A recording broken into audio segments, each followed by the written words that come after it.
하고 2층에 계신 대원들 다시 한번 좀 배웠으면 좋겠습니다. 오늘의 설교 제목은 마귀로 틈타지 못하게 하라라는 제목으로 말씀 전하기 전에 우리 73년 전 우리 대한민국은 어떤 상태였는지, 우리 6.25 전쟁 대폭격으로 폐허가 된 한 땅 용산을 한번 그 시대 그 시절로 가보고자 합니다. 영상 보고 말씀 이어가지요.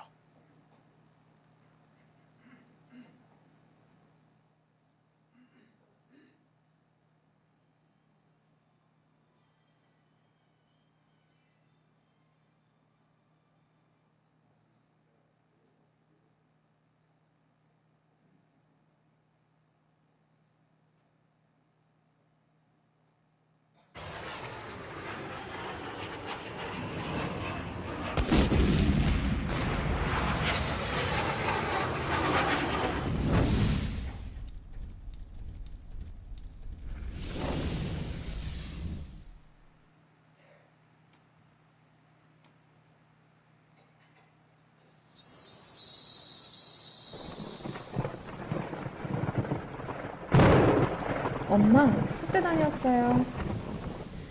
저는 수도여 중에 재학 중이에요. 1945년 해방 이후 후암동으로 이사 왔죠. 뭐야, 이게 무슨 소리지?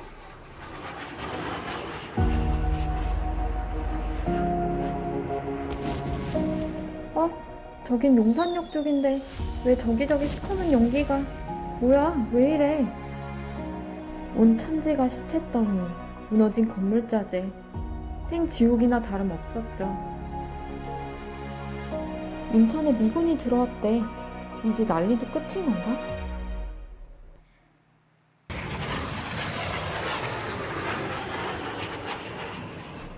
아빠, 꽁꽁 얼어버린 한강으로 피난 가야 해요? 이렇게 추운데 우린 어디로 가는 거예요?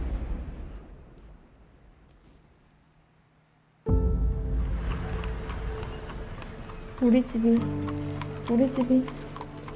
집은 어딨어?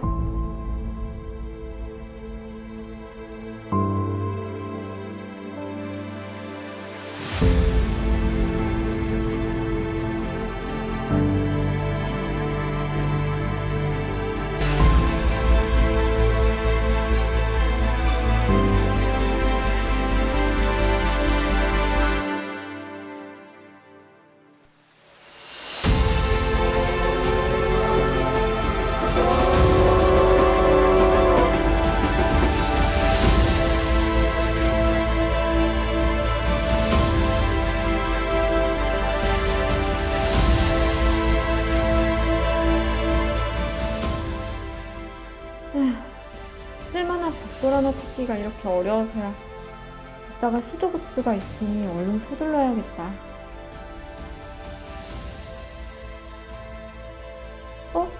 저기 고무문자 나눠주나 보다.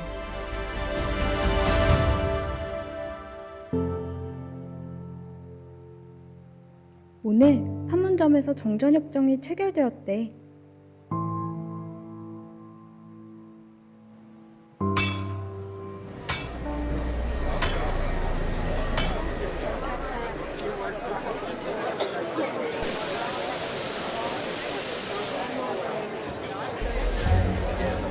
온 동네 집들이 하루가 달린 제 모습을 찾아가고 있구나.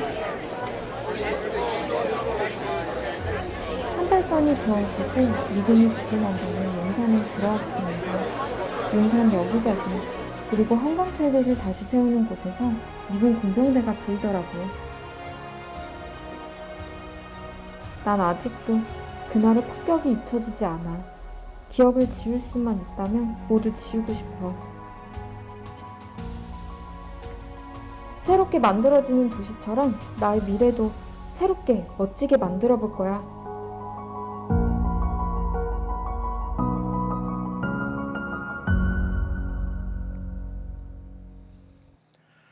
하나님이 보호하사 우리나라 만세 외치게 하셨던 오늘의 귀한 감사는 하나님의 거룩한 은도와 또한 보호하심 가운데 만들어진 결과라고 믿습니다. 저도 6.25 전쟁 시대의 사람이 아니고 그 모든 일들을 목격한 적은 없습니다. 하지만 지금까지 살아오며 목회하며 제가 훈련받은 많은 교회에서 항상 지켰던 나라를 위한 기도의 절기가 있었습니다. 그러한 시간을 함께 보았고 배웠기에 1년에 3번은 하나님 우리나라 위해 기도하는 교회 되기를 원합니다 하여 3.1절과 6.25와 8.15 세 날은 나라를 기억하며 기도할 수 있는 우리의 마음을 다잡는 시간이 되려고 합니다. 우리들은 압니다. 지금 우리나라는 기도를 필요로 합니다. 우리나라는 물된 동상 같은 주의 은혜를 갈망하며 하나님을 바라볼 때임을 우리는 알고 있습니다. 그럼에도 불구하고 아름다운 기억, 아름다운 날들에 대하여는 잊지 않으려고 애쓰지만 쓰라리고 가슴 아픈 날은 쉽게 망각해버리곤 합니다. 신문기사를 보면서 참정요사가 묻힌 현충원 묘역 사진을 보게 되었습니다. 그 모습을 볼 때마다 이분들의 희생 때문에 지금 태극기를 국기로 여전히 걸 수 있게 되었는데, 이분들의 애국심 때문에 우리의 대한민국이 민주주의, 자유민주주의를 지키고 있게 되었는데 하는 마음이 생기더라는 겁니다. 그런데 안타까운 소식도 들립니다. 생활고에 반찬을 훔치다 적발된 한 노인을 붙들었더니 그는 바로 참전용사였다는 기사를 보게 됩니다. 가슴이 참으로 먹먹해집니다. 하나님께서는 너희의 아픈 날을 기억하며 잊지 말라고 말씀하셨건만 우리는 이 민족의 비극 6.25 전쟁 제73주년을 맞으면서 쓰라림과 가슴 아픔을 완전히 지워버린 채 그냥 오늘의 감사에, 오늘의 분주함에 마음을 쏟고 있는 것은 아닌지 생각이 되었습니다. 사랑하는 성도 여러분, 총칼은 내 손에 없습니다. 하지만 영적으로 무장하면 하나님의 거룩한 구원하심으로 이 대한민국 지켜주실 줄 믿습니다. 정치적인 힘 내게 없습니다. 그러나 영역으로 이 민족을 지켜낼 믿음의 힘이 있다면 하나님의 거룩한 이름으로 만세 외치는 나라가 우리뿐만 아니라 우리 다음 세대까지 이어가게 하실 줄 믿습니다. 그러기 위하여 오늘은 주님의 말씀을 붙들라 하십니다. 성령의 나라, 성령이 꿈꾸는 나라에 대하여 근심케 하는 5가지 죄악이 이 땅을 장악하고 있고, 그것이 세상의 문제만이 아니라 교회의 문제가 되었고 믿는다는 성도들의 모습이 되었으니 이를 어찌하면 좋을꼬 하는 하나님의 단식이 에베소 교회를 당하여 하나님의 거룩한 은혜 가운데 선포되고 있다는 말씀입니다. 우리 지난주 말씀 한 구절을 볼까요? 너무나 강팍하여 하나님의 고민이 되는 백성들아 이제는 벗으라, 그리고 새 옷을 입으라는 말씀으로 지난주 함께 말씀 나눴습니다. 22절부터 보겠습니다. 너희는 유혹의 욕심을 따라 썩어져가는 구습을 따르는 옛사람을 벗어버리라 하십니다. 벗어야 한대요. 그것이 뭐라 말씀드렸지요? 허망함을 버리고 목적을 찾아야 하고, 상식을 버리고 영성을 찾아야 하고, 둔감을 버리고 뭘로요? 민감함을 찾아야 한다.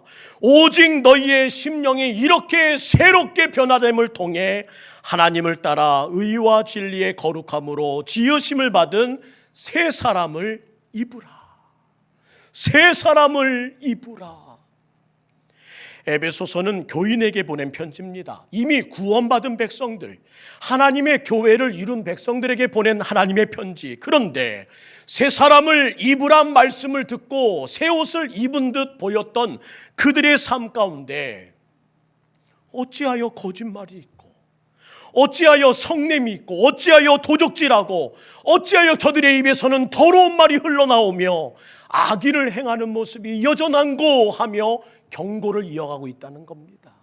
그것이 나라를, 그것이 하나님의 거룩한 뜻을 무너지게 하고 있구나. 그것이 오늘 우리에게 주는 하나님의 경고입니다. 사랑하는 성도 여러분, 아십니까? 모든 음식에는 독소가 있습니다. 분명 영양가가 있고 나를 세우는 에너지가 있지만 분명 독소가 있어 그 모든 독소를 통해서 우리들은 넘어지기도 합니다. 그런데 이 모든 독소가 있음에도 불구하고 살 수 있는 이유는 이것 때문이에요. 간이라는 장기가 있기 때문입니다. 간이 해독시키기 때문에 어떤 음식을 먹더라도 그 음식 안에 있는 독소에 죽지 않고 오히려 중독되지 않고 살아날 수 있는 것입니다. 인체의 회복 능력이 외부의 공격보다 강할 때 그 사람은 건강하다는 이야기를 듣고, 반면에 회복의 능력이 떨어졌습니다. 그래서 외부의 공격을 이겨낼 수 없을 때에 그는 이렇게 말합니다. 건강을 잃었습니다. 그렇습니다. 우리는 매일매일 회복의 권세를 가지고 살아가야 하며, 그 회복의 권세로 이 나라를 오염시키는, 우리의 가정을 흔드는, 나의 신앙을 흔드는 모든 것들을 제거해야 하는 그 모든 숙제를 가지고 살아가는 우리들이라는 겁니다. 그래야 나라를 지키고, 그래야 민족과 교회를 지키고 가정과 나를 지킬 수 있다는 것이 주님의 말씀입니다. 뭘로요? 따라합시다. 회복의 권세. 우리에게 주신 회복의 권세로 나라를 봐라. 우리에게 주신 회복의 권세로 민족을 위해 기도하라. 우리에게 주신 회복의 권세로 가정을 지켜내라. 우리에게 주신 회복의 능력으로 나의 영성을 그 어떤 공격보다 강하게 키워나가야 한다. 그래야 마귀로 틈타지 못하도록 할 것이다. 그렇다면 마귀는 어떤 방법으로 우리를 틈타게 할까요? 첫 번째, 거짓말로 다가온답니다. 이 땅에 있는 거짓말. 에베소서 4장 25절. 그런즉 거짓을 버리고 각각 그 이웃과 더불어 참된 것을 말하며 이는 우리가 서로 지체가 됨이라.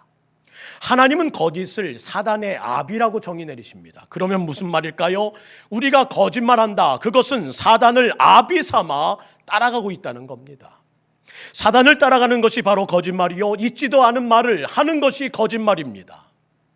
세계적인 컨설팅 회사가 있었습니다. 어떠한 부실 회사라도 그곳에 맡기면 다시 한번 정상적인 기업이 될 뿐만 아니라, 아니요, 더 큰 기업으로 변모시킨다는 소식이 들렸습니다. 그들이 컨설팅을 시작할 때마다 꼭 강조하는 것이 바로 이것이었어요. 사실만을 말해 주십시오. 사실만을 말해 주십시오. 부실 경영을 경험하는 기업들의 공통점이 있대요. 모두 다 불투명하다. 사실을 꽁꽁 숨기고 있더라는 겁니다. 회사 자료가 온통 불투명하니 직원들에게 이런 방침을 주었습니다. 그들이 제공하는 자료를 보지 말고 너희들이 사실을 파헤쳐라. 직접 보고, 직접 듣고, 직접 경험한 것, 느낀 것을 가지고 그 기업을 컨설팅하라. 망하는 기업을 보면요, 곳곳에 불투명하답니다. 그런데 망해가는 인생도 마찬가지더라는 거예요. 불투명하다. 자신을 공개하지 않습니다. 철저히 숨깁니다. 자신의 모든 인생을 거짓말로 가면을 씁니다. 그런 척, 괜찮은 척 살아갑니다. 거짓말로 가득합니다. 결국 그 거짓말 때문에 망할 수밖에 없다는 것이 성경의 경고라는 겁니다. 오늘 우리에게 주시는 하나님의 경고 들어볼까요? 잠언서 17장 7절 말씀 함께 읽습니다. 시작. 지나친 말을 하는 것도 합당하지 아니하거늘 하물며 존귀한 자에게 합당하겠느냐. 우리는 누굽니까? 하나님의 존귀함을 인정받은 사람, 존귀한 자입니다. 그에게 무엇이 합당하지 않다고요? 어찌 그 입으로 거짓말을 하느냐. 차라리 침묵하든지 아니면 사실을 말하든지, 그것이 우리가 해야 될 선택이라는 겁니다. 모든 거짓말 내놓고 주님 앞에서만은 투명해라. 있는 그대로, 아픈 그대로, 이 모든 현실 그대로, 가정에 있는 모든 것들 숨기지 말고, 너의 인생에 있는 모든 아픔들 숨기지 말고, 이 자리에서만은 정직해야 되지 않겠느냐. 오늘 이 땅의 아픔을 다 숨기니라고 정신이 없습니다. 다른 이슈로 덮니라고 정신이 없습니다. 다시 우리는 마귀를, 거짓말을 통해 틈타지 않도록 정직의 영을 회복해야 될 줄 믿습니다. 두 번째, 성내지 말라는 말입니다. 26절, 분을 내어도 죄를 짓지 말며 해가 지도록 분을 품지 말랍니다. 화를 전혀 안 내는 사람이 어디 있겠어요? 그러나 오늘 우리 한번 점검해 봅시다. 나는 자주 화를 내는지, 나는 가끔 화를 내는지. 분을 내어도 해가 지기 전까지는 품지 말라는 것이 말씀이시네요. 분노가 얼마나 심각한 영향을 미치는지 과학적으로 연구한 의사가 있습니다. 미국의 정신의학자 엘모 게이츠라는 박사입니다. 사람의 호흡에서 나오는 액체가 있대요. 그것을 냉각시켰다고 합니다. 얼마 지나고 나면 침전이란 물질이 생기는데 그 침전물이 사람의 감정에 따라 색깔이 다르다는 겁니다.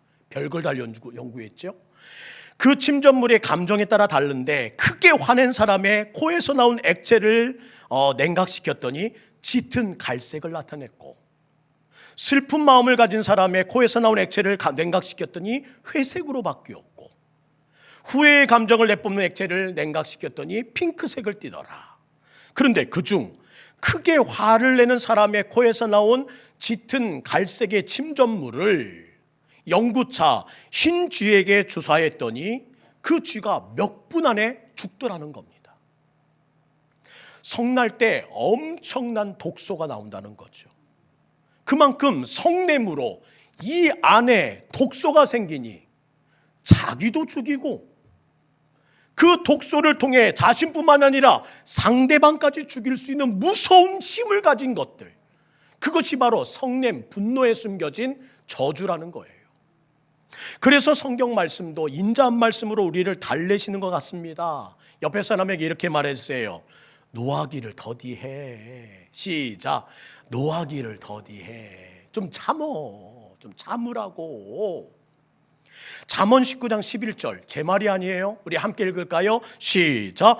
노하기를 더디하는 사람이 사람의 슬기요 허물을 용서하는 것이 자기의 영광이니라. 슬기로운 사람은 어떤 사람이냐? 좀처럼 화를 내지 않기 위하여 힘쓰는 사람이래요. 화를 내지 않는 것 자체가 지혜가 열리는 문이다. 우리도 경험해 보셨잖아요. 여러분, 화를 내면 똑똑해지던가요? 저는 아니던데요.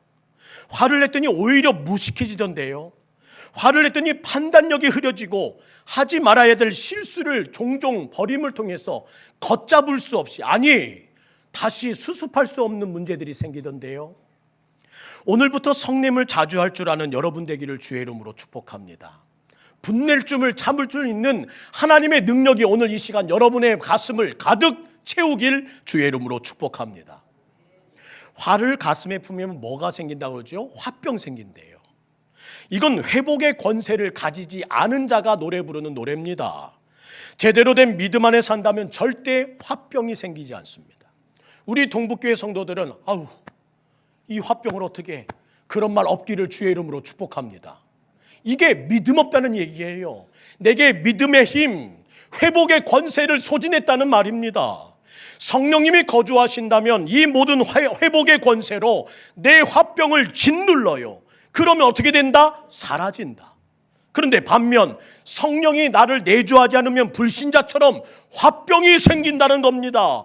회복의 권세가 없으니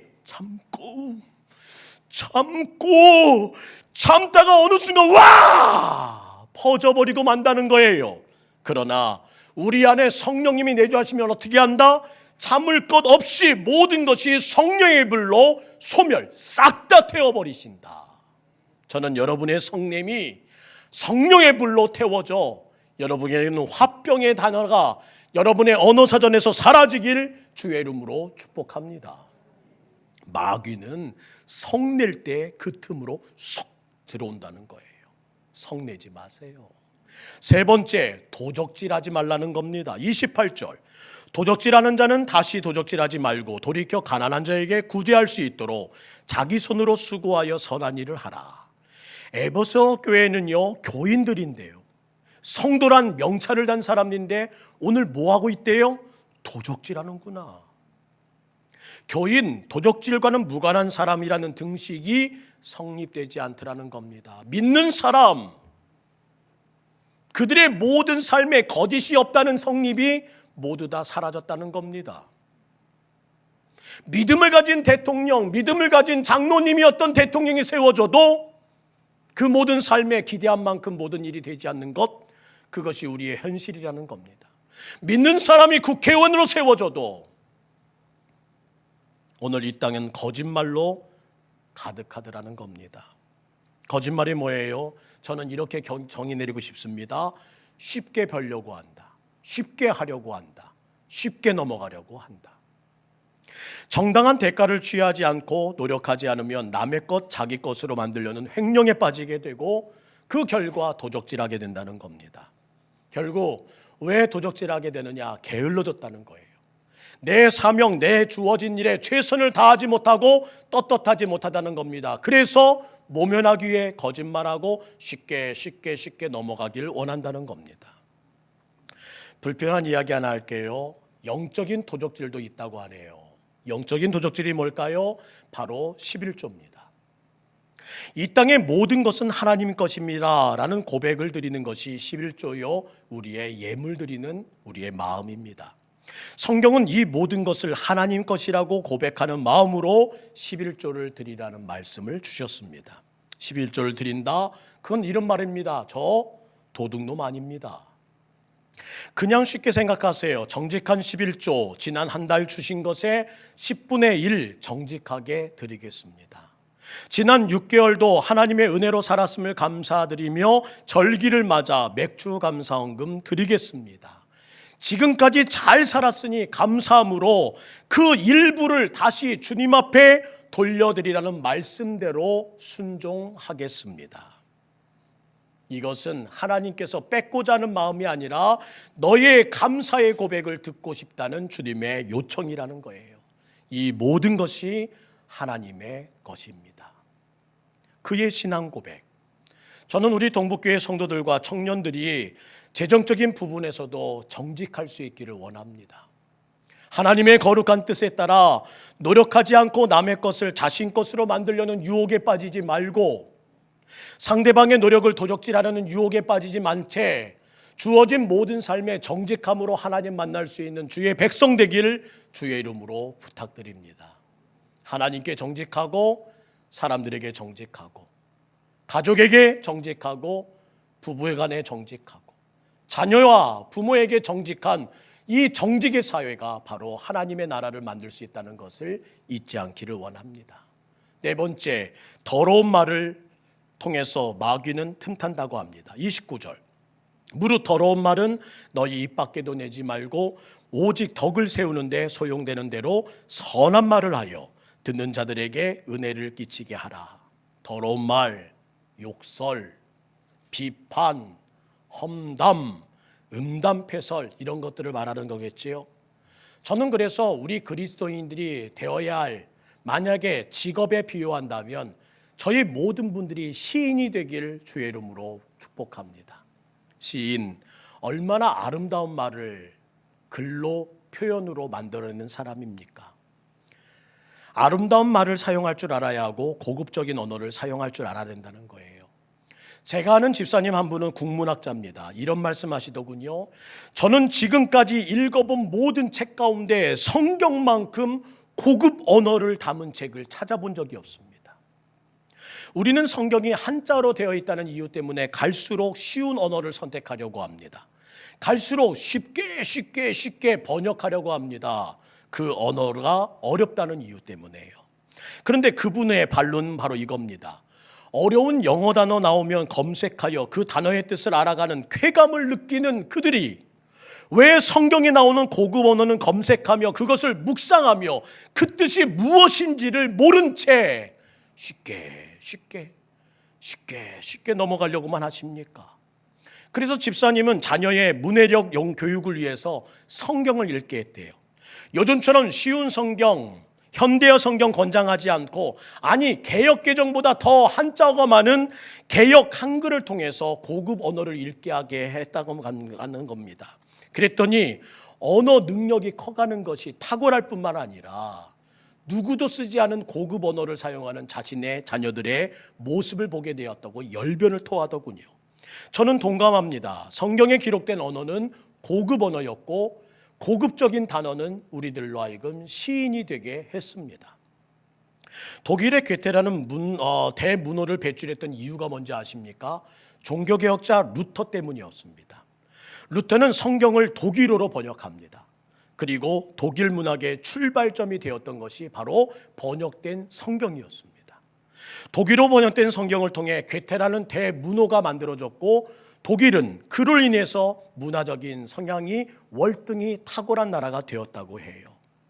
오늘 우리 자녀들의 이야기를 한번 곰곰이 들어보십시오. 세상에 신조어는 다 가지고 들어와 말하는데 하나도 못 알아듣겠습니다. 그 뜻이 무엇인지 보세요. 얼마나 말초 신경만 자극하는 간단하고 저급한 단어이든지 모릅니다. 그런 것들을 신조어로 사용하며 그들만의 소통 문화를 만들어가고 있고요. 가만히 전철 타고 가만히 버스 타고 앉아 계시는 가운데 요즘 젊은이들 말하는 소리를 들어보십시오. 혹 내 아들, 내 손주는 집에서 저런 말 안 쓰니까 다행이다 라고 할 만큼 욕으로 시작해서 욕으로 끝납니다. 그런데 내 앞에서만 안 할 뿐이지요. 세상에 나가면 내 자녀들, 내 손주들 똑같이 그들처럼 말한다는 사실을 아십니까? 본인들도 모르게 툭 욕이 들어와 이렇게 말하더군요. 어머, 자기도 모르는 사이에 더러운 말에 장악된 이 모든 현실들이 오늘의 삶을 괴롭히고 있다는 겁니다. 마귀는 더러운 말로, 험난한 말로, 싸우는 말로 장악된 곳에 항상 틈을 만들어 이 땅의 국회, 이 땅의 기업, 이 땅의 교회, 이 땅의 모든 선한 것을 악한 것으로 도배하고 있음을 잊지 마시고 오늘 나의 언어, 나의 말을 다시 한번 점검해 보길 소망합니다. 마지막 5번째, 악의를 버리라고 하시네요. 31절 말씀 함께 읽습니다. 악의. 시작. 너희는 모든 악독과 노함과 분냄과 떠드는 것과 비방하는 것을 모든 악의와 함께 버리고. 마지막에 언급되는 이 악의가 이전에 언급된 4가지의 원인이 된다는 겁니다. 악한 의도와 악한 생각을 가지니 저절로 자연스럽게 거짓말이 나오고 성이 나오고 도적질하고 더러운 말 쏟아내는 것이라는 거예요. 생각하는 것이 모든 일들의 출발이 된다. 생각이 건강하면 모든 표현 건강하고요. 생각이 더러워지면 우리의 모든 표현은 더러워지게 되어 있습니다. 사랑하는 성도 여러분, 생각 관리 잘합시다.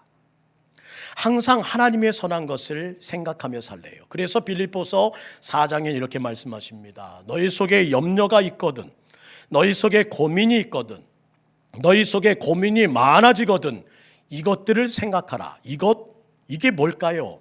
빌립보서 4장 8절 말씀 함께 읽겠습니다. 시작. 끝으로 형제들아, 무엇이든지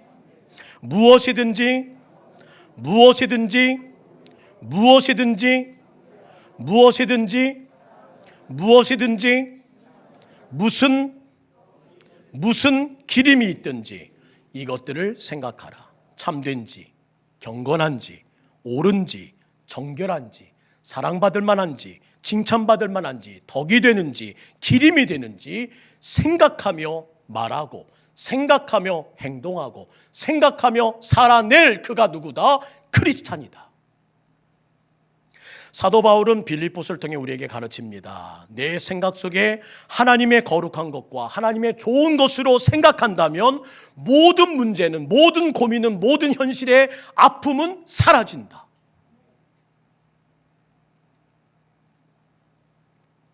어느 초등학교 2학년 교실에서 있었던 일입니다. 방학을 마치고 개학하는 첫날, 선생님은 학생들에게 방학 중에 있었던 일을 물어보기 시작했습니다.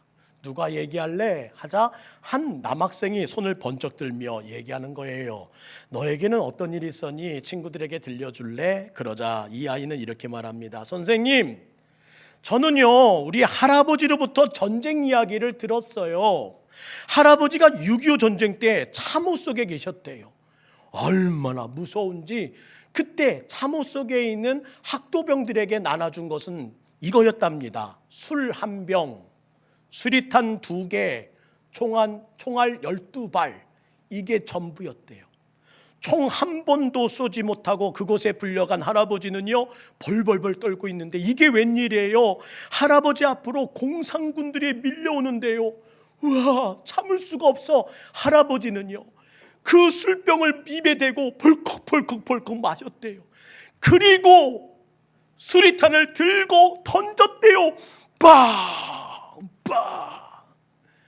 총을 들고 총을 쐈답니다. 다다다다다다다. 그래서 북한군 10명을 죽이셨대요. 선생님이 물었습니다. 할아버지와 이야기를 통해 얻는 교훈이 뭐예요? 뭘 얻었어요? 교훈을 말해보세요. 그러자 학생은 이렇게 대답했답니다. 할아버지의 말씀을 듣고 든 생각은요, 우리 할아버지가 술 취했을 때에는 그 앞에 얼쩡들였다는 죽겠구나 하는 생각을 했다는 겁니다. 왜 우리는 쓰라리고 가슴 아픈 고난의 역사를 그들에게 제대로 전해줘야 했을까요? 그래야 다시는 그 같은 고난의 역사를 되풀이하지 않기 때문입니다. 종전 전쟁은 끝나지 않았습니다. 멈췄기 때문입니다. 그런데 우리들은 그나마 6.25 태극기,